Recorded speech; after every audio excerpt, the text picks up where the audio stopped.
ஆனால் ஒன்றை மட்டும் கூறிக்கொள்ள ஆசைப்படுகிறேன்.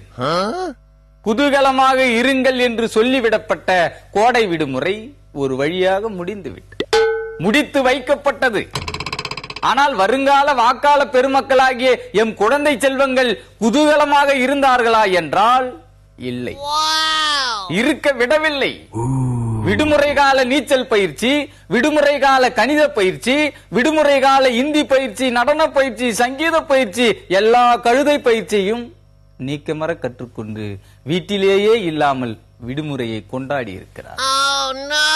கதை சொல்ல தாத்தா பாட்டி இல்லை என்றாலும் பரவாயில்லை, துப்பாக்கியும் குண்டுமாக காரோடு கார் மோதும் கார்ட்டூன் கதைகளை பார்த்து பார்த்து மிரண்டு போய் இருக்கிறார்கள் நாளைய தலைவர்.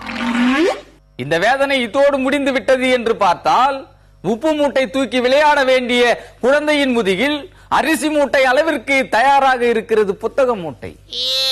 நான் எதிர்கட்சிகளை பார்த்து கேட்கிறேன், அவர்கள் எல்லாம் குழந்தைகளா இல்லை பொதி சுமக்கும் கழுதைகளா என்று. சரி, விட்டுவிடுங்கள், அதை கூட பொறுத்துக் கொள்ளலாம்.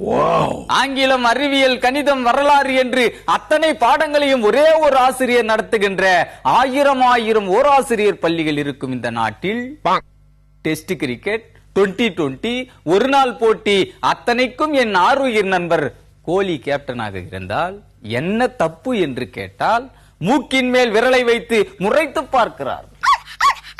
கழிவறை இல்லாத பள்ளியில் காலாண்டு தேர்வு எதற்கு என்று கேட்டு 3ஆம் வகுப்பிலேயே மொத்து வாங்கியவன் இந்த இடிதாங்கி.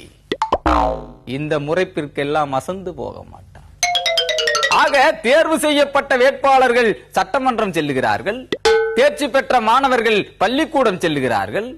வெற்றி வாய்ப்பை இழந்த வேட்பாளர்களுக்கு 2021 தான் இலக்கு.